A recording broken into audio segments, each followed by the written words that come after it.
Hello and welcome to the GCSUNScast, the Gold Coast Suns show by fans for fans. I'm your host Shane, and joining me on the phone is Thom. Welcome to the show, Thom.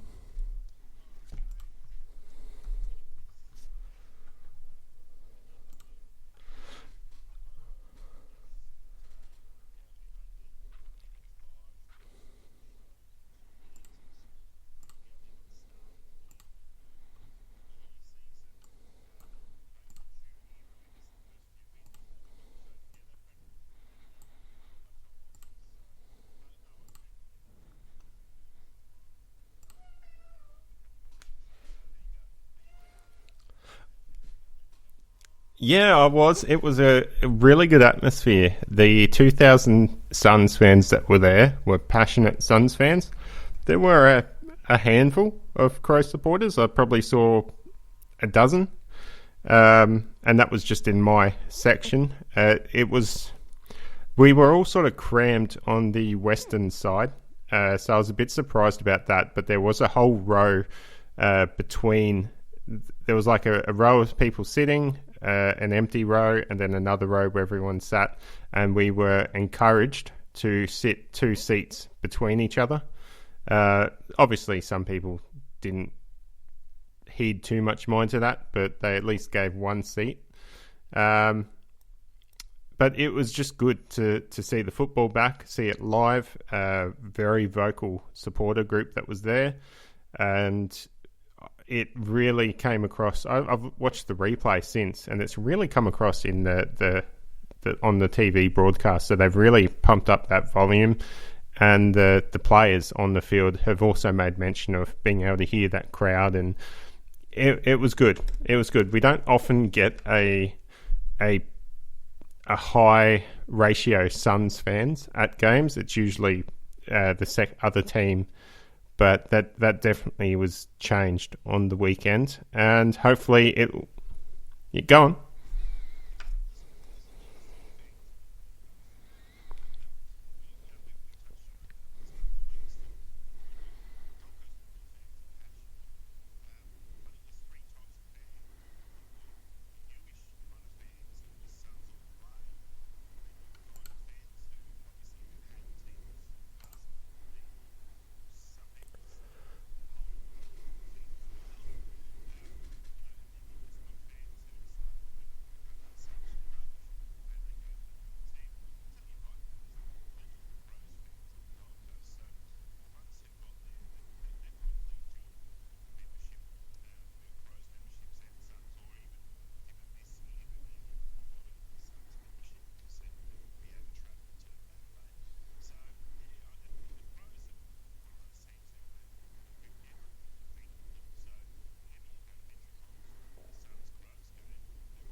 Well, you know who else is a good group of fans, Thom, and that is our Old Soul Patreon donors. So I'd like to thank Jack's dad, Paul Vosti, Dale Snelling, Tom Kim, Brody Burgess, Kate Kelland, Robbie Fiorini, Chris Moore, and Tim.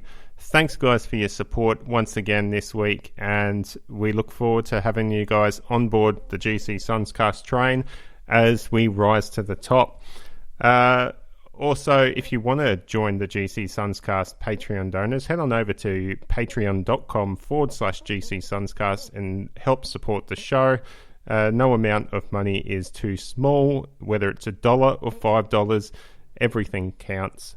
And, it's just good to have Suns fans that we know want to listen to what we're talking about.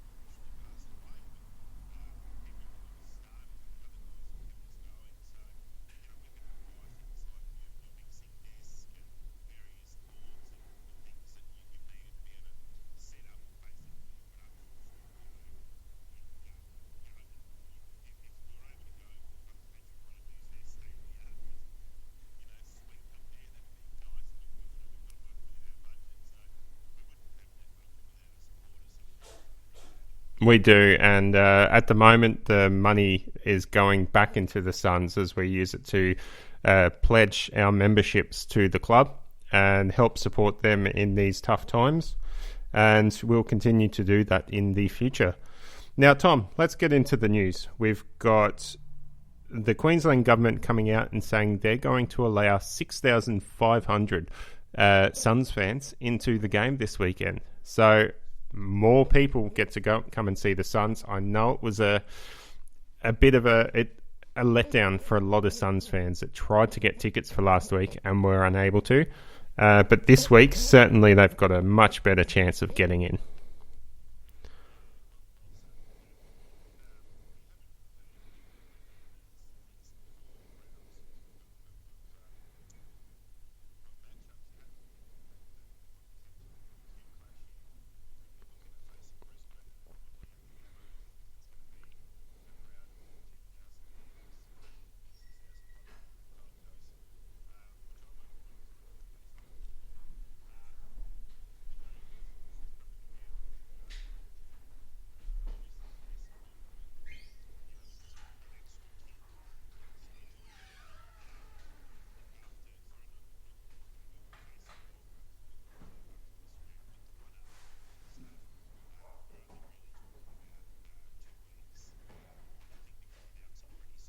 They will. So we'll try to avoid speculation on that. We've got a pretty tight show today, and we could go down a big rabbit hole of what's going to happen. There's talk the Queensland government's going to pull out and not allow the Victorian teams up here without isolating.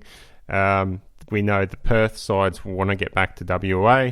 There's also talk that Gold Coast might relocate to the Northern Territory if Queensland government does what they're possibly thinking of doing. So we've got no idea how this season's going to play out, but what we do know is the Suns are playing winning football. So let's talk about that. Before we jump into the game stats, we've got to give some award mentions. First of all is Connor Buderick, rising star, the second nomination for a Gold Coast Suns player this year. He had a fantastic game for his third game of AFL football, didn't he? And kicked a beautiful goal as well.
Yeah, definitely. He's doing really well, and we were always positive of Connor in last year, talking him up, and he hasn't let us down. Every game he's played this year in the seniors, we've really seen him come on and develop, and been really surprised that he's just sort of fitted perfectly into that backline slot that was vacant.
Yeah, sorry, we're having a few audio issues. I'm just going to fix that up. Do you want to keep talking for me, please, Tom? Okay. I can talk about the next player. Go into the goal of the year nominations. Okay, I'll do that one. So, Darcy McPherson, I must apologise. I did not pick you in my side, but fortunately, the Gold Coast Suns did pick you in their side. As we know, a couple of players had to come out with the returning players. Now, Darcy will probably even own up that he wasn't taking a shot for goal. He was following team orders, but he's dead set done a Gary Ablett from the Ablett pocket and just nailed a goal of the year contender. And the look on his face, you knew that he was basically trying to drag it back to the goal square. But it went through, and oh, geez, it was one of my favourite moments of the game. All right, fantastic. It looks like we've got the audio back together now. Sorry about that, folks. I've got to remember to set these audio settings every time before the show. Okay, so McPherson, Rao, Goal of the Year nomination. Who are you going to pick? All right, so if Rao kicked both of his goals on his non-preferred left side, that adds a difficulty factor. But I also think that we can probably put it in the bank that Rao is not going to miss many goals. He hasn't missed any goals so far. He's got 4 goals from 3 games, his first 3 games. But, yeah, I don't think he can go past McPherson. It was just pure arse and such skill to be able to do it off balance and everything. Well, this is a debate that was on the radio broadcast I was listening to while I was watching the game. And can you have a Goal of the Year nomination that is a pure fluke? Because that's what that goal with Darcy was. It was just the wind grabbed it and took it through. Whereas Matt Rao, that was pure class, pure skill, being able to kick 53 metres on his non-preferred left foot and sail it through for a goal. See, I think both of Rao's goals were pretty good, actually. So, yeah, what do you do? Rowley's getting everything else, isn't he? So, we reckon he's probably got 6 Brownlow votes so far. He would have got a second Rising Star nomination if he didn't get the first one last week. I think both of us have got him as our best on ground. And Darcy, he deserves a bit of credit, I reckon. Yeah, well, unfortunately, it's probably going to split the chances of the Suns players taking home this nomination because I don't think Suns fans are going to be able to decide which one they want, and it's probably going to be a fairly even split. I'm on the Rao camp. I reckon that was a fantastic goal, and McPherson, as much as I love the fluke, I think Rao's was a bit better, and you're clearly in the McPherson camp. So I wonder what our listeners are going to vote for. Let us know in the comments, and we'll have a chat about that off the air later on. All right, well, let's jump into this game. It was the Suns, 12 goals 10, 82, defeated the Crows, 4 goals 5, 29. Now, this was the first time the Gold Coast Suns have ever beaten Adelaide, and we've had to watch the Crows demolish the Suns. I think they had an average winning margin of about 10 goals. So yeah, it's been ugly. It's been a long time coming, but finally we've got our revenge. We've got our revenge from that dog act of laughing last year in the coach's box, and the players must be loving this. Oh yeah, like all of our players who are come back from we've been here for a few losses to the Crows, especially that one last year where, as you say, that the coaches just laughing. Well, a couple of those coaches got fired, didn't they? So they're and it's hard to see Adelaide winning a game. I mean, the Suns were very good, but the Crows were just poor as a team. They really relied on individuals winning their positions or winning contests to stop the Suns. And even though in the end 12-10 isn't a terrible day, it started out as 2-7.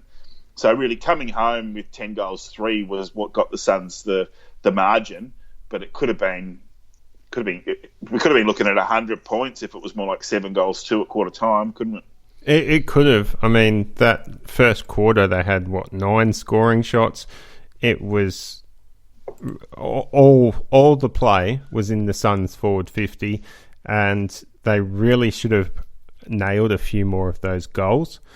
We only had 4 scoring shots in the second, and they were all goals. 5 scoring shots in the third, and 4 scoring shots again in the last.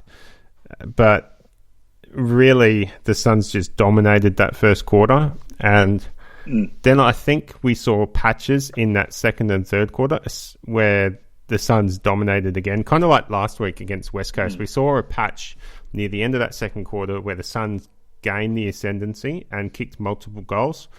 That happened in the space of about 3 or 4 minutes in that second quarter. One of them was Rao's great goal from 53. And we saw it happen again in the third quarter when McPherson was able to snap that goal from the boundary line. So yeah, absolutely. We've seen it come in waves this year, haven't we? The goals have just come in waves. Like, there'll be a down period, they'll be trying hard, and then the damn walls break and the goals just flood. And then it's back to that tight tussle, and then the Suns just hold on and then break through again. The timing of Ben King's goals was really decisive. I know he didn't really have a fantastic second half, pretty much put the cue in the rack at half time for Benny, but getting those 2 early behinds after really great marking, strong marking, and getting away from his opponent. And then at the very end of that first quarter, Ben King gets that goal, which wasn't from a mark or from he was just playing a small man's role in a big man's body. And then when the contest was sort of seesawing in the second quarter, and Adelaide were really trying to get back into it, he kicked his second goal. And then in the third quarter, he kicked 2 goals to half time. And in the third quarter, he got in there and kicked his third goal. And it was pretty much Fat Lady singing already, because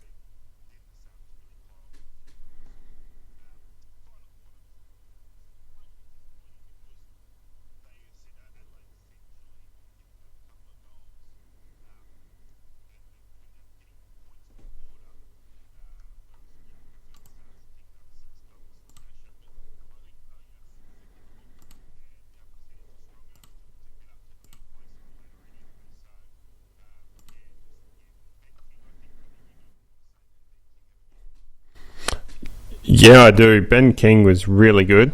I thought his the way he took marks, he really dominated and took control of that game.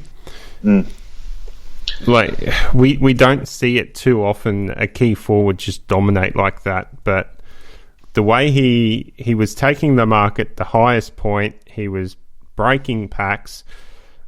It was reminiscent of football from the early 2000s when key forwards would do that. So he's got potential to break out and be one of the best key forwards in the competition. Yeah. Do you know much about his opponent? So Fisher Mackesy. Okay, so he was the number 6 draft pick last year. And they were Ben King and Fisher Mackesy were basically consecutive years pick 6. They both come from Vic Metro. They both come from Sandringham Dragons.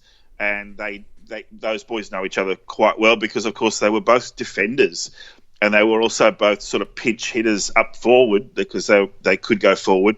So when Ben King's brother Max did his knee, Ben King went up forward, and Maxey came into the team as a tall defender, as a bottom major. So they've played with each other, against each other, on each other. So but then again, he's beaten a first-year opponent. So the question will be, how will Ben King go against a really rugged, experienced, tall defender in the next few weeks? Which he'll have some opponents who'll test him out. Yeah, he will. Who have we got this week? Freo. They've got Griffin Logue, I think. He's probably their best key defender. Geelong's going to be the real test when he's up against... I think Blickavs plays as a defender now, doesn't he? And they've got they can rotate a few guys on him and see who's got the best matchup. We don't know who's going to come back from injuries. The other Kolajasny could be a potential. Freo have got a couple of tall forwards to come back as well. So until they name their team, we won't know who the matchup there is. But Tali is probably you would say he's an elite defender, and Sammy Day didn't look like he had a very good game, but he basically took out their best defender, which allowed King to dominate. Would you agree? That's Sam Day's job. He's not a key forward that's going to kick a lot of goals, but he is the biggest body there, and he has to drag away an opponent, allowing King to not be double teamed. So let's jump into, there are so many people that we could say was, best on ground or played really well. It's so hard to bring this down to just 3, but let's go with it. I've got Matt Rao with 3 votes. No surprise there. Another best on ground performance. 10 coaches' votes yet again. This kid's got on his way to a Brownlow in his first year.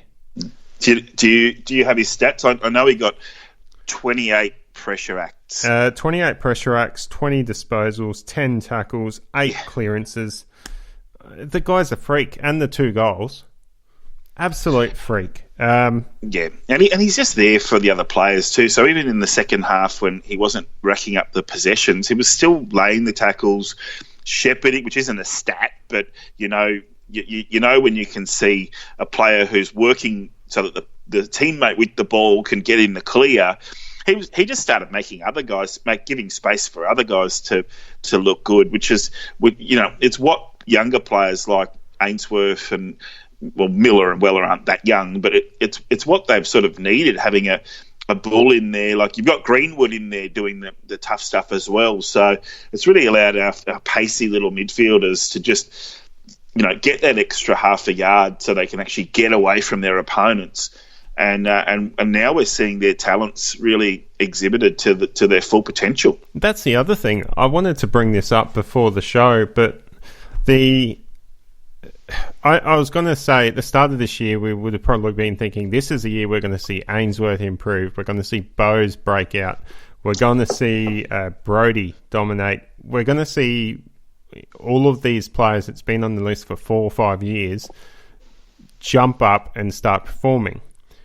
And they have to an extent, but with the development of Rao coming into the side, Greenwood coming into the side, I think the story is about these kids finally having the freedom to play the football they want to play, while these other guys come in and give them silver service. We're seeing King lace out, take grabs. We didn't see that last year. No. King had to work really hard for every single one of his goals last year.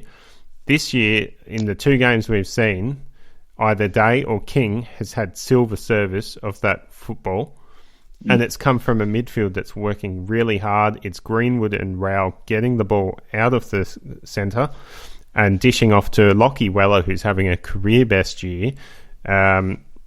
It's going off to Anderson in his first year, who's lining up, hitting targets.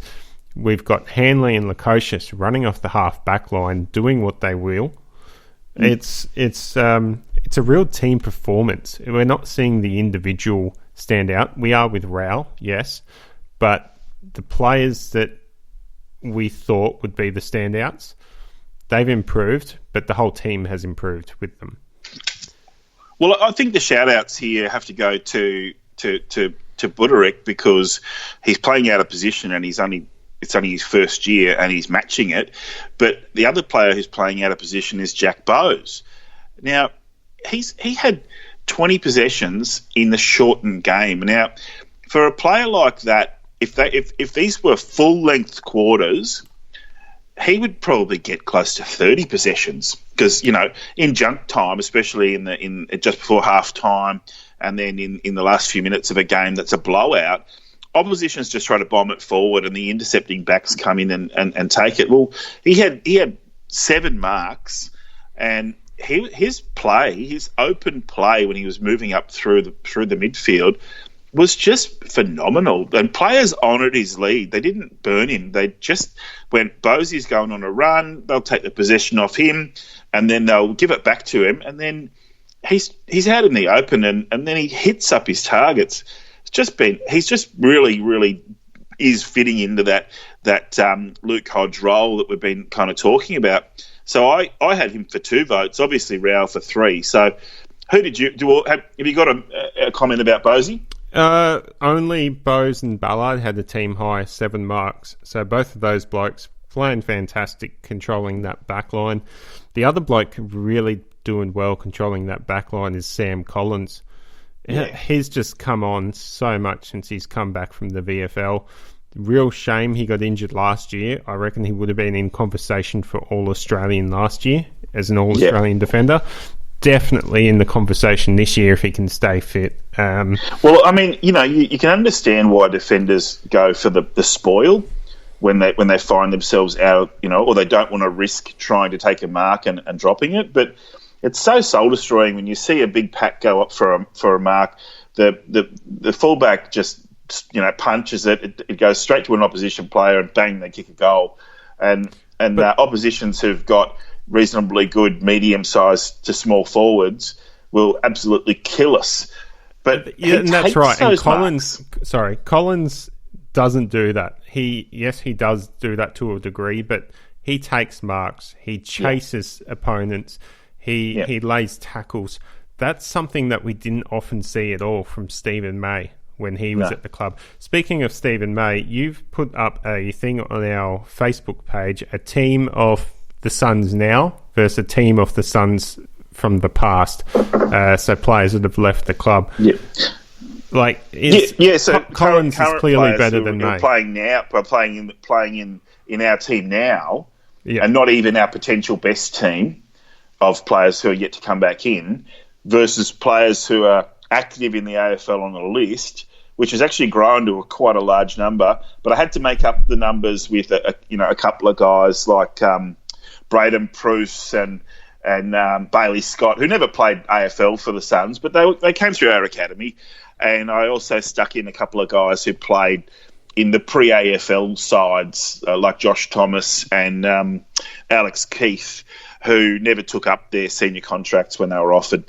I think Keith was listed technically. I seem to remember he was listed by the Suns at one point. I think. He was given a contract with an AFL contract and a Cricket Australia or a Cricket South Australia contract, and he went and played cricket for a few years. Anyway, let's get back on track. My second 2 votes was for Jared Witts, and he dominated Riley O'Brien in the ruck. If you look at the hit-outs, it doesn't look that way, but it's what Witts was doing around the ground. He was more influential than Natanui. He was grabbing How many the ball times did he just bring the ball straight out of the hit-out and just roll around on his left and bang it inside 50? I think he did it for the first every hit-out. Quarter. Did he do it? Did he do it every centre bounce to open the quarter? I think, or at least the first 3. Yeah, I know he did it at least 4 times. Yeah. I mean, that's 4 inside 50s, including the hit out. So he got 8 clearances. So that was a team high. That was as many clearances as Matt Rowell. So he had 17 disposals, 6 marks, 7 score involvements as well. So really having an impact. The only thing that could have made his game better was if he took that mark in the 4th quarter, turned around, played on and dribbled the ball into the post. If only that had gone through for a goal, it would have been an even better game from Witsy. But I like this version of Witts because he's making the contest, but he's not exerting that extra effort to just try and win at all costs, because when he does that, he's not able to tap it to advantage. He's doing his best to get into the contest. As long as he gives a contest, if the other guy's the one who's just trying to get a tap on it no matter which direction it goes, well, we've now got the midfield that can shark the ball, and we're winning the clearances, aren't we? Absolutely. And what we do with those clearances is hugely important. And the amount of times we hit the bloke who I'm giving my single vote to is Ben King, because the amount of times we hit him from a clearance was fantastic football. We spoke about it just before, the way King was dominating, and I was really impressed with his game. It was a different role to what Sam Day played the week before, but it was still just as effective, and he probably should have had more than 3 goals. He missed a couple of shots in that first quarter, which probably a better forward would have kicked.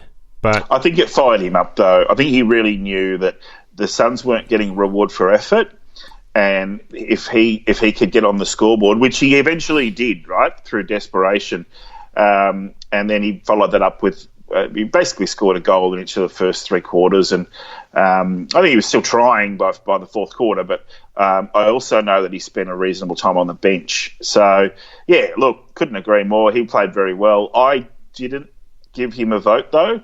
I just couldn't go past Darcy McPherson. He's proven me wrong. I predicted him being out of the team. As a small forward, 18 possessions, and he did, in the end, he got a couple of goals, didn't he? So really valuable performance from Darcy McPherson. He's playing a strong role in that forward line role. Not as many possessions, but he's laying the pressure, laying the tackles, and he's a smart player. He seems to be hovering around Ben King and getting to the wouldn't you? Exactly. But it's good to have a football player, a small forward, that knows where the dangerous spot is and gets there and really starts to make teams sweat. I guess Isaac Rankin might take his spot, but we just got to wait and see how far Rankin is. That is all the 3 votes. I do want to give a quick shout out to Greenwood. 13 tackles, 27 pressure acts. I think he only had 10 disposals, and he certainly let the Crows know about it after the game on Twitter. Brandon Ellis had 393 metres gains, a team high there, so he's really proving his worth. Lukosius wasn't far behind with 388 metres gained, and again, right behind him was Hanley, 384 metres gained. So and you mentioned those 2 earlier on. They're just coming out of the back line at will with the ball. Different players, very different players, really. But it's just great to see Hanley with just that manic pressure, because when he's got the ball and nobody knows what he's going to do with it, then it can often just end up with a nothing play. But it seems like now that he's got a bit of fitness and a decent chunk of, the extra bonus preseason, they've really got a bit of a plan for what's going to happen when he does go forward. And Lukosius is finally understanding his position. Absolutely. Because it's a tough position, right? Yeah. But what did you think of Luko's improvement game on game this year? He's definitely getting better every single game. Look, I suppose the question remains, do we eventually move him forward? And that's something that we're going to tell with time. He needs to learn the craft a bit better. And I think we've definitely got space now to move Lukosius forward, maybe when Thompson comes back, and Ballard can move into that role. But yeah, we'll just have to wait and see on that one. It's got so hard to fit players into this side, and part of the reason for that, Tom, is the injury list. We've only got 3 players on the injury list. I don't think I've ever seen that in Suns history. We've got George Hall-Smith, TBC, Miles 2 to 3 weeks away, and Reardon is season ending. Yeah, look, and what we've basically got a young rookie who we picked up in the mid-season draft. And good luck to him in his rehab, but the timing of his ACL means that he won't play this year. And, ordinarily we'd be really missing Miles by now, but when his replacement is Matt Rowell, you've got to think Miles is going to give him the extra time to recover, because he's now had 2 injuries, hasn't he? But anyway, and George Holland-Smith, we don't really know what's been going on, but he's had some niggles, and he seems to have found a temporary place as an assistant coach because, of course, with the soft cap rules, we've had to get rid of a few assistant coaches like Nick Malcheski, I think Ashley Prescott, and I can't remember the third one, but there's essentially with such a young team, there is a need for a mentor on the sidelines, and they've been able to, because he's already paying him as a player, so they've been able to get permission to have him down there with a headset on, and you've got to credit good old George Holland-Smith with being that calming voice on the interchange bench. Speaking of which, Shane, do you have the stats for how many interchanges the Suns made on the weekend? I can bring them up. I'm putting you on the spot, but 32. I know how much it was. 32 out of 90. And our season average is 62. So that's 3 games, and we normally have a lot more than double that. And yet we've had 32 interchanges, and they've had 73. How much do you think that impacted the way the game was played? Quite a bit. The Suns looked tired in that last quarter, and that's probably why Adelaide were able to get 3 or 4 goals in that last quarter to peg the lead back a bit. But I'm not quite sure that figure's accurate. I don't have the breakdown of the quarter stats in front of me, but I have heard that figure says the second quarter interchanges was 0, and we know for a fact that's not right because Sam Day went off in that second quarter with an injury, so we know there was at least 1 in that second quarter. It was low at halftime. I know that because I looked at it, and it was commented on that the Suns weren't making anywhere near as much.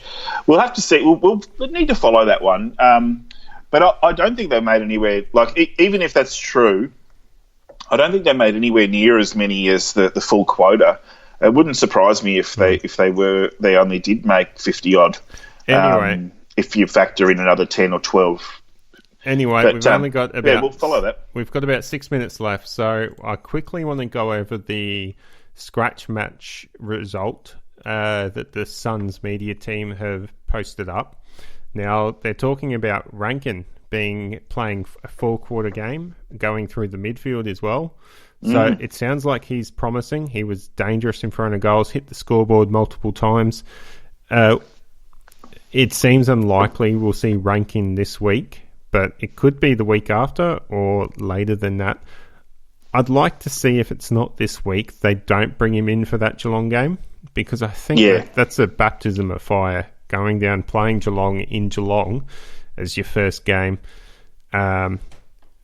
And, I mean, from a selfish point of view, I probably want to see Rankin's debut game live.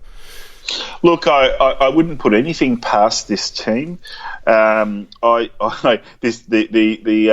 coaches always make some sort of selection surprise, and last week it was Fiorini, and we got the tip off that it was happening, but we didn't expect it when we did the show on Tuesday.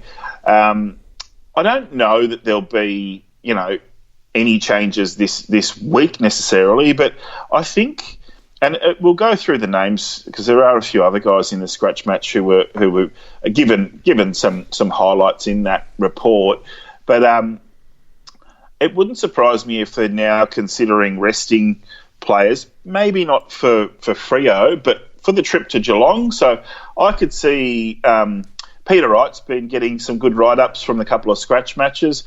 I could see Peter Wright going to Geelong and Sam Day being given a week off, because it's not like this season we want to play our best team every single week. We want to try out different things. And, we want to win in Geelong, but I don't think switching like for like is going to make us lose. It's just that one has some strengths that the other lacks and vice versa.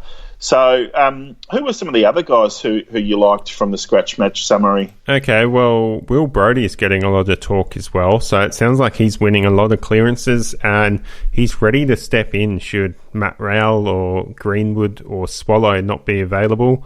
Lemons was doing really well as well. He also hit the scoreboard, it sounds like. Sharp and Heron playing on a wing. Peter Wright also was constant threat up front and finished with multiple goals. And there's a brief chat about Sam Flanders as well. So they're all potentials to come in. We also had Fiorini sitting on the sidelines as the non-playing emergency for that game. So plenty of options to come in for this side. We wondered about Corey Ellis, haven't we? Off air, we've sort of said, well, Corey Ellis was picked in the 27-man squad. And certainly our friend of the podcast, Cal Toomey, the Tombstone, thought maybe Corey Ellis's career might be coming to a close if he can't crack it into the team. Well, he's cracked it into the emergency list, and he did play a few games last year, so we'll have to keep an eye on that one. I mean, the obvious replacement there would be someone like Harbrow, well, it's not going to be Buderick now. So what do you think? What do you think about Corey Ellis's chances? Yeah, it's a strange one, Corey Ellis. It's a wait and see because we haven't heard a single thing about him in the off season or in the shutdown period, and yet he somehow found his way onto the 26-man squad when blokes like Brody are missing out. Peter Wright as well. So very interesting to see how he is actually travelling for the Suns. We've got about 2 minutes left, Tom. So quickly, let's chat about the game against Fremantle. I can't see any changes coming from this game. Can you? Not really, but I think one thing to consider is that Fremantle in the last few years, Fremantle have been really strong up the wings, and they lost their two best elite wingmen over the off-season. So they're sort of playing with a different structure and a different way, and they're 0-3. So if anything was to happen this week, if they went with the same team, you can really see Powell and Anderson just tearing them up down those Metricon wings. But yeah, if anyone's going to come in, it'll be someone who we just mentioned. But I don't know if anyone played poorly enough to merit getting dropped. And 2 games, you don't need a break after 2 games, but potentially, I think we've already said that the Geelong squad could be quite different with a few players who need to be dropped. What are your thoughts?